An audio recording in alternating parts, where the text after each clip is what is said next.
Hello everyone, we are here again with a new video on energy and its conservation. This time I choose a very simple example. It's a very common example while dealing with energy and its conservation problems.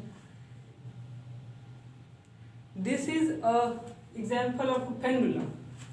As we all know, a pendulum is a setup in which a heavy mass is tied with a light inextensible string through a point of suspension, so that the mass with the string can rotate freely about this point in vertical plane, or if you will put a nail in it, then it will rotate in horizontal plane too, like this. So it can freely rotate about this point. This is our problem. And what are we going to do now here? See. We'll do the experiment, like we'll lift the pendulum bob. You can do this experiment in your home too, if it's possible. And if it's not possible in your home, then a very common example of such a pendulum thing is a swing, which you can find anywhere, maybe in park or in some public places. People sits on it and it swings back and forth. That swing is a very good example of this pendulum. So what are we going to do now? We will lift this bob with our hands up to a desired height. Whatever height you desire, you can lift it up here. Just take this height. And we will drop it from here very gently. Saying gently means that we will not give any extra velocity, like we will not drop it like this or like this, giving some velocity. We will hold it up to this height and drop it very gently without giving any initial velocity. And we'll watch what is happening in this experiment. We'll see that this pendulum bob, it starts from here, it will come here, it will go this side, and then it again comes back here, and it will start swinging in the plane like this, in this form, from here to here. What have we done in it? Why is it swinging like this? We need to understand that. See. As in our previous video, I have said you about the potential energy and kinetic energy. Here, in lifting the pendulum from here to this height with our hands, what we actually do? We let the potential energy stored in the system. What is our system? Actually, our system is this mass plus the ground plus our earth. Because why? This mass was initially here, and we lift it from here to here, which makes that its location changes from here to here relative to the ground. So this is what we have done here, and that makes a potential energy stored in this thing. And when we release it from here, the potential energy which has stored here will turn out some kinetic energy plus potential energy. And here at this point it will turn completely in kinetic energy, and then again it will go here it turns again in potential energy, and it will swing in this way. Pause it for a moment. See, doing this experiment, what we notice? We notice two remarkable things that are quite different things. If we drop it from this height gently, then while swinging in this plane, it does not increase its height from this point, which means that this is a max point for it to increase its height in the reverse direction. Whenever it comes here and again go back through here, it does not increase its height from this point. This is the max point. And another remarkable thing is that whatever height this is from this plane, this side, this height is also exactly the same from this side. Means this height from this plane, this edge, and this edge, these are exactly the same. There is no difference in these two heights. How are we going to explain this? It's very simple. We can use the conservation of energy rules or theorems that will help us to understand that why these two heights are same and why it does not increase from this point in height from this point. This is the max point. See, we know that this is a very simple problem, But this very simple problem shows us that energy is indeed conserved. It's a very good example to understand the conservation of energy. And whenever we use such terms, like in our previous video, when I have said you that our system is the water in the glass there plus the earth plus universe plus other things, but we can simply neglect the earth part and take this as our system. Here in the same problem, as we have said you that our system is this pendulum plus the earth, but here we can neglect the earth part very well. And this problem, this simple example will show you, if you do this experiment in your home with your own hands, you will get to see that this is exactly the case. You can simply drop the earth part or the inverse part completely and take the potential energy of the system to be the potential energy of just the particle. And doing that experiment, it is exactly true. See what have we done? This pendulum bob changes its position from here to here. So according to our previous thing, the potential energy stored should be what? Gravitational potential, the stored gravitational potential energy. Let's give some name. Take this bottom point. This is A and this is C. At point B, our potential energy is equals to 0. UB is equals to 0, which means that we have chosen our reference point here. Our reference point is B. You can choose your reference point. Reference point is actually the point where we think the other masses are not to disturb this thing. In the case of gravitational potential energy, for the electric potential energy, at the reference point, it is supposed that there should be no other charges to disturb the given charge. So here I have chosen this point as the reference point, means potential energy is 0 here. But you can choose it any other point also, from here also to here also, and it's completely fine. Whatever point you choose doesn't matter. It never matters, because potential energy, what I wrote here, is actually the difference of potential energy. Since we take this point, I will discuss the potential energy in another video, and that video will be completely on potential energy, so that it will help you understand how it actually works. Here I am going to solve this problem, this example. I am not going to talk too much about potential energy. So simply take as this.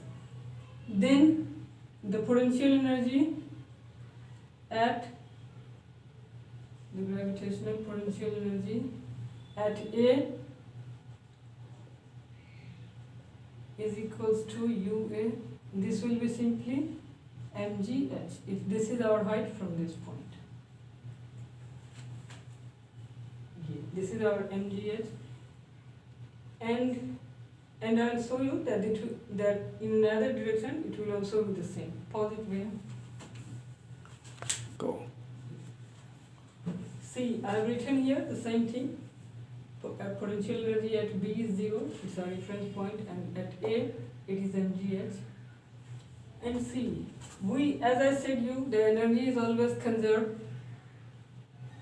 And here, our system, the mass and plus our earth, when we drop this, initially when we drop this bob, the pendulum bob from here, after that, the only force operating inside the system is gravity. And we all know that gravity is a conservative force.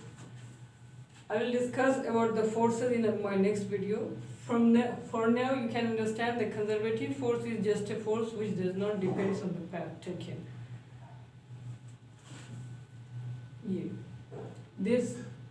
So our energy will remain conserved here in only two forms, either the potential or in the kinetic energy.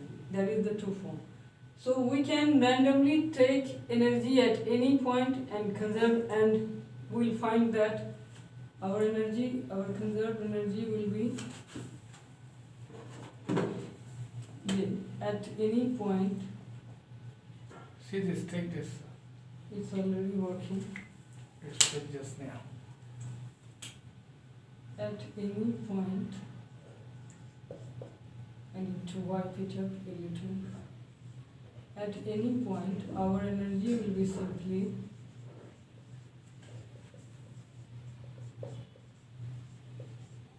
E is equals to the kinetic energy at that point plus the potential energy at that. This will be our energy because there is no other energy involved in it. Either the position changes that will store the potential energy in the system, or the particle has the bob moves with a speed. For that we need the term kinetic energy. Other energies are not involved here, and there is no friction type forces, so that we need to go for the work part. We'll discuss other things, these things in the next video. For here, I'm just taking it simply. We can simply calculate the energy at point A. At point A, we have dropped it very gently, so we suppose that it has no speed at the point A.